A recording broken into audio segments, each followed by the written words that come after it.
Bueno, pues buenos días, soy Irene González y voy a presentar mi proyecto de tesis doctoral que trata sobre la relación entre movilidad e industria lítica y que realizo contratada en la UNED en colaboración con el IPES. Aquí os muestro un poco lo que voy a contar en la presentación. En primer lugar voy a presentarme un poco, contar un poco de dónde vengo y luego haré un estado de la cuestión presentando la problemática que hay en torno al tema de la movilidad y la industria lítica para enmarcar los objetivos de mi tesis. Posteriormente explicaré los 3 casos de estudio en los que se basa mi tesis y unas breves conclusiones preliminares. Bueno, eso, antes de nada voy a contar un poco de dónde vengo. Yo hice la carrera de arqueología en la Universidad Complutense de Madrid y empecé a interesarme por la industria lítica colaborando con el Laboratorio de Tecnología Lítica de la Universidad Nacional de Educación a Distancia, donde estudiaba materiales de la Cueva del Castillo. Y en la Complutense hice mi primera aproximación a la investigación con el trabajo de fin de grado en el que apliqué algoritmos de Machine Learning para distinguir entre el método discoide y el de evaluar recurrente centrípeto. Y posteriormente este trabajo se convirtió en un artículo que fue principalmente lo que me permitió obtener el contrato predoctoral. Luego hice aquí en la URB el máster en Arqueología del Cuaternario y Evolución Humana, hice la movilidad del máster en Ferrara y mi trabajo de fin de máster fue el estudio tecnológico de la industria lítica del nivel 20F1.1 de la Cueva del Castillo, que fue también publicado recientemente. Y bueno, como podéis ver, hasta ese momento mi aproximación a la industria lítica había sido puramente tecnológica y sobre todo pues, basada en la descripción de métodos de talla, pero durante el TFM me enfrenté a un conjunto en el que había una gestión muy diferente de las diversas materias primas y algunas de ellas eran materias primas bastante lejanas. Y todo esto me hizo empezar a plantearme cuestiones como más relacionadas con el comportamiento, con los modelos de ocupación, la movilidad, etcétera. Y decidí continuar mi investigación por aquí y que tratar estos temas en la tesis. Y a finales del 2022 conseguí el contrato predoctoral en la UNED, dirigido por José Manuel Maillo y Manuel Vaquero. Me incorporé a primeros del 2023 y desde entonces me encuentro aquí en el IPES realizando una estancia de larga duración para hacer la tesis en colaboración con el centro, ya que la mayor parte de los materiales que estudio se encuentran aquí depositados. Y bueno, ahora ya voy a pasar a explicar todo el problema de la movilidad y el proyecto de mi tesis. La movilidad de los grupos de los cazadores-recolectores es uno de los aspectos más determinantes en el comportamiento, ya que está directamente relacionada con las estrategias de subsistencia y de captación de recursos, ya que los grupos humanos se van moviendo por el territorio en busca de recursos y necesitan herramientas para procesar estos recursos, herramientas líticas, y bueno, la lítica es en sí también un recurso, ya que hay que abastecerse de materia prima, por lo que podríamos asumir que los conjuntos líticos deberían estar influenciados por las actividades que se llevaron a cabo en el yacimiento y que, por tanto, podrían estar relacionados también con la movilidad y las estrategias de subsistencia. Por tanto, el objetivo que tiene mi tesis es explorar esta relación y si la movilidad de los grupos de los cazadores-recolectores de verdad se refleja en la industria lítica que encontramos en los yacimientos. Ha habido diversos autores que han explorado esta relación, especialmente desde los primeros estudios de Binford y Kelly. Estos dos autores, a partir de estudios etnográficos, definieron las principales formas de movilidad de los grupos de cazadores-recolectores. Por un lado, tendríamos la movilidad residencial, en la que los grupos de cazadores-recolectores irían trasladando sus campamentos base por el territorio con movimientos frecuentes y ocupaciones cortas en busca de recursos, y estas ocupaciones tendrían que ser cortas, ya que dependerían de los recursos situados inmediatamente alrededor de ellos. Y este tipo de movilidad en muchos artículos se resume en el concepto de mover la gente a los recursos o el aprovisionamiento de las personas. Por otro lado, tendríamos la movilidad logística, en la que hay un campamento base más permanente y se van realizando expediciones para obtener recursos y llevarlos al asentamiento. Por tanto, nos encontraríamos una combinación de una ocupación más larga del campamento base combinada con ocupaciones cortas, con estas expediciones logísticas especializadas para abastecerse de recursos. En este caso sería, en vez de mover la gente a los recursos, sería mover los recursos a la gente o el aprovisionamiento de los lugares en vez de las personas, ya que la idea es que en el campamento base se acumularían gran cantidad de recursos. Pero hay que entender que estos son dos modelos que son opuestos, pero es todo un continuo en el cual los grupos de cazadores-recolectores se podrían ir moviendo según las necesidades, el momento del año, disponibilidad de recursos, etc. A partir de estas ideas se han realizado multitud de estudios para intentar aplicar estas ideas basadas en los estudios etnográficos, aplicarlas al registro arqueológico. Y en muchos estudios la variabilidad en la tecnología y la composición de los recursos líticos se ha explicado a partir de la movilidad y la duración de las ocupaciones. Y se han utilizado diferentes enfoques que voy ahora a resumir un poco. En primer lugar, tendríamos la complejidad tecnológica. Con los estudios de Binford se definió el término de curation, que hace referencia a tecnologías que han tenido una gran inversión de tiempo y esfuerzo en su producción y en su mantenimiento a través del retoque de las lascas. En oposición estarían las tecnologías expeditivas, que serían tecnologías creadas con una mínima planificación y esfuerzo, sin este interés en el mantenimiento, y que serían pues, prácticamente producidas, utilizadas y descartadas. Y a partir de estos conceptos se ha intentado definir cuál sería el tipo de herramienta ideal para el transporte, que sería una herramienta con una larga vida de uso mediante el retoque, versátiles y fácilmente transportables, por lo que también se han hecho, por ejemplo, estudios de cuál sería el tamaño ideal para una herramienta transportable. Y en definitiva serían herramientas complejas.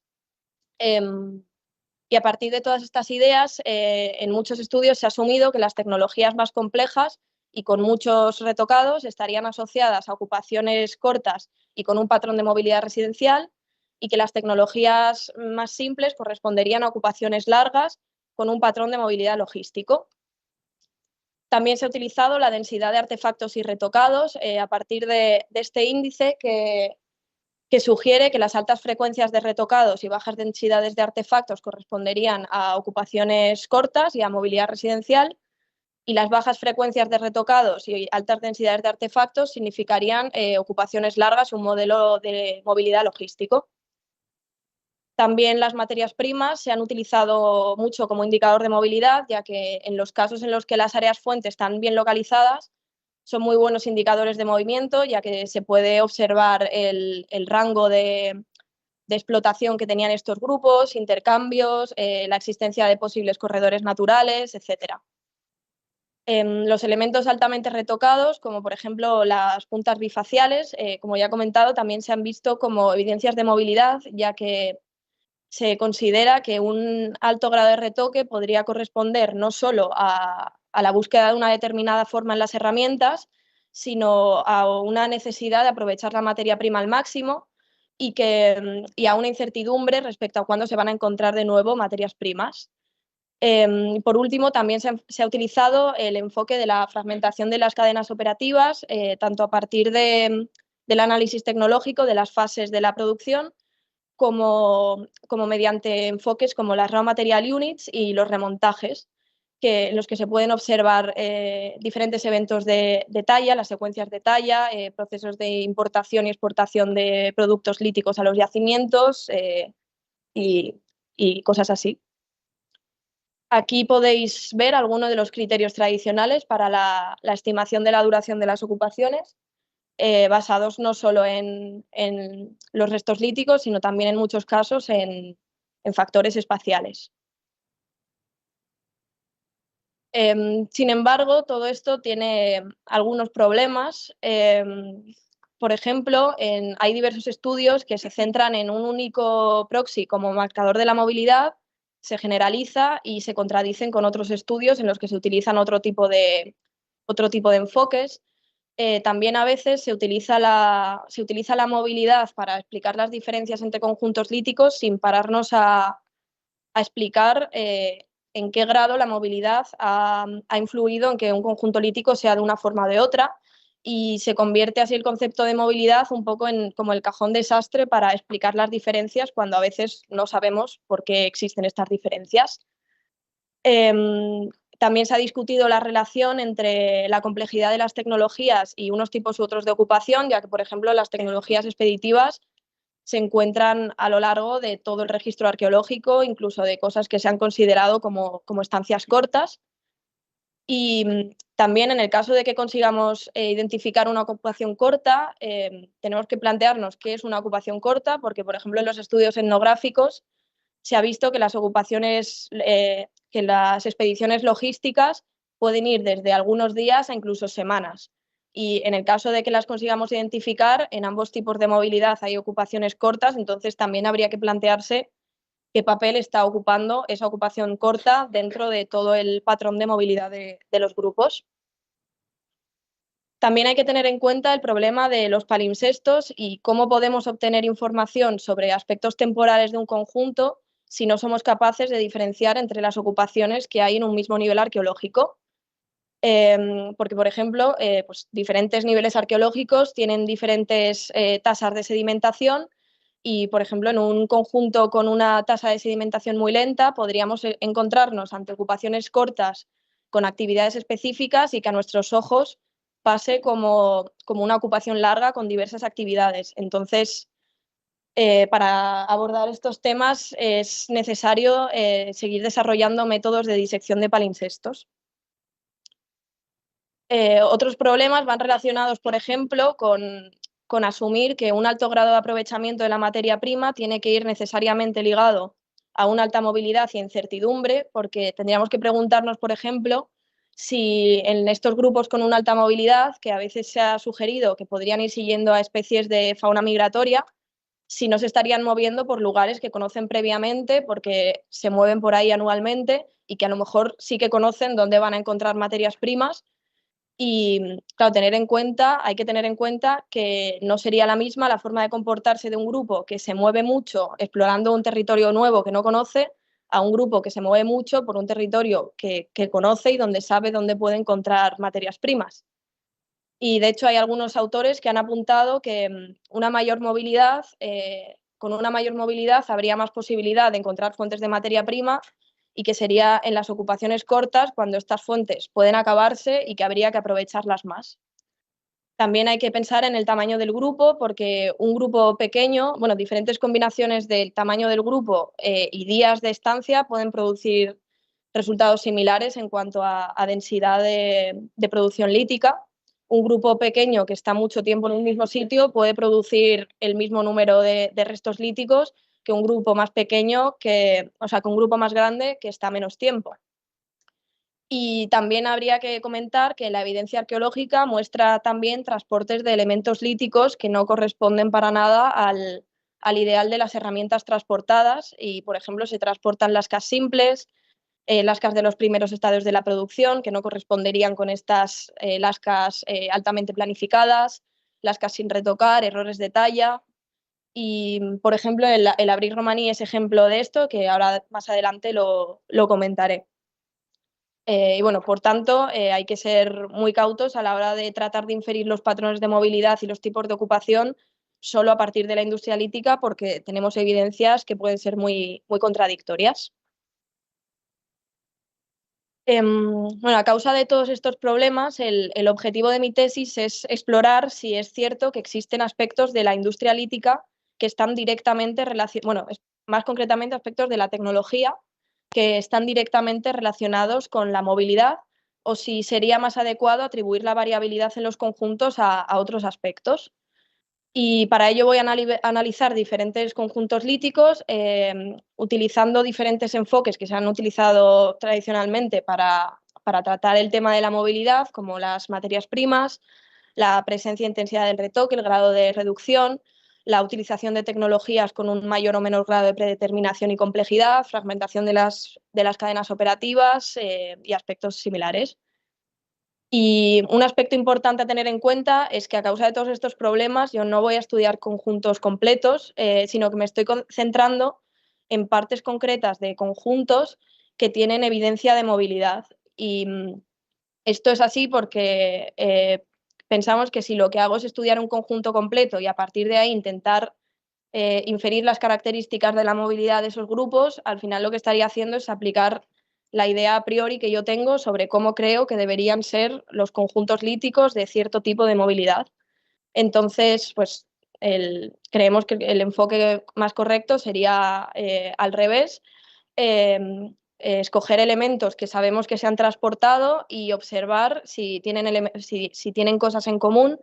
y si los elementos móviles tienen un tratamiento específico por el hecho de ser móviles. Y esto lo voy a hacer centrándome principalmente en las materias primas más lejanas y en los Mobile Toolkits, el equipo personal que llevarían consigo los grupos humanos en sus movimientos por el territorio.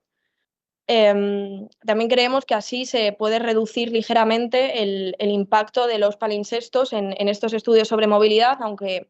incluso aún así soy consciente de que, por ejemplo, una materia prima lejana, por muy lejana que sea, puede que haya sido introducida en un depósito en diversas ocupaciones y lo mismo con los Mobile Toolkits, pero bueno, creemos que al menos nos enfocamos un poco más en el evento. Y ahora que he explicado ya toda la problemática y lo que voy a hacer, ya voy a pasar a explicar los materiales que estoy utilizando para la tesis. Lo primero que he estudiado fue durante mi estancia para optar a la mención internacional, que la hice en Ferrara, y estuve supervisada por Marco Peresani y Davide del Piano. Y allí estudié el sílex oolítico de la Grota di Fumane, de la Grota de Nadale, Grota de la Yachaya y la Grota de San Bernardino, que son todos yacimientos en los momentos finales del Paleolítico Medio y que se encuentran más o menos en la misma zona, en la zona prealpina. El sílex oolítico es un tipo de sílex que es muy fácilmente reconocible por la presencia de unos microfósiles que dan un aspecto como de puntitos en la superficie y esto hace que sea muy fácilmente identificable del resto de tipos de sílex que encontramos en el yacimiento. Y además la fuente está muy bien documentada. Entre estos yacimientos hay diferentes distancias al área fuente, desde algo entre 5 y 10 kilómetros en el más cercano hasta bastante más de 20 kilómetros. Y en estos yacimientos, en todos, hay sílex de muy buena calidad en zonas mucho más cercanas a las fuentes de obtención de este sílex, por lo que nos parecía que era un tipo de sílex que nos podía aportar información interesante sobre cómo se gestionan estas cosas lejanas.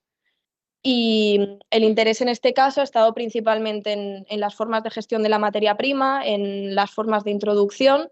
teniendo en cuenta pues, los métodos de talla, el grado de reducción de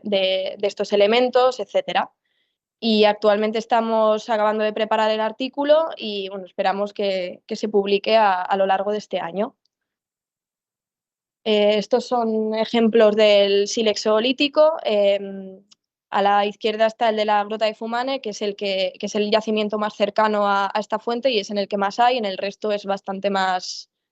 anecdótico.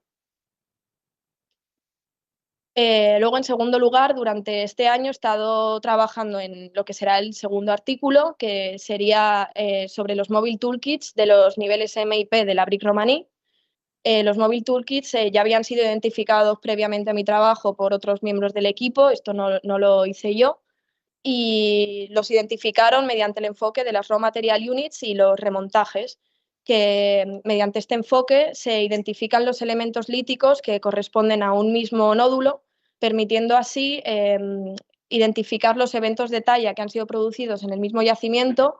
así como los eventos de importación y de exportación de material lítico. Y gracias a esto, se habían identificado estos Mobile Toolkits, estos elementos que se habían introducido en el yacimiento ya tallados porque los grupos humanos los llevaban consigo. Y para este trabajo yo he aplicado un enfoque tecnológico sobre estos dos conjuntos con el objetivo de compararlos entre sí y compararlos con lo tallado in situ. Y esto era muy interesante porque proceden de dos conjuntos que tienen una tecnología muy diferente. El nivel M tiene una tecnología de tipo discoide bastante más simple que la tecnología del nivel P, que es una tecnología de tipo Levallois y laminar mucho más compleja. Y entonces lo que pretendíamos aquí era observar si la composición de los Mobile Toolkits depende del hecho de ser elementos móviles y que se seleccionasen cierto tipo de herramientas porque se prevé que se van a llevar consigo y que tienen que tener ciertas características, o si la composición de los toolkits está relacionada con lo tallado in situ, con el contexto tecnológico y con lo que estos grupos tallaban habitualmente. Y este artículo está también en los momentos finales y también esperamos que se publique durante este año. Aquí tenéis un ejemplo de alguno de los restos de los Mobile Toolkits de ambos niveles. En la mayoría, la inmensa mayoría de los toolkits de ambos es sílex, pero en esta diapositiva me interesaba poner también otras materias primas para que se viese que no todo lo que se transporta corresponde a lo que podríamos pensar que es el ideal, porque, por ejemplo, pues en los alrededores de la Brick Romaní tenemos sílex de muy buena calidad y eso, la mayor parte de lo que se utiliza es sílex, pero, por ejemplo, hay cuarcitas, hay cuarzos que no tienen la misma calidad de talla, hay lascas con córtex que proceden de los primeros estadios de la producción y que no son para nada lascas preparadas y muy planificadas, como podría ser, por ejemplo, una lasca Levallois. También hay muchos restos sin retocar, hay, por ejemplo, errores de talla, hay lascas, por ejemplo, la figura D, no sé si se ve muy bien, pero es un reflejado, o sea que incluso los errores de talla se podían transportar si cumplían los objetivos necesarios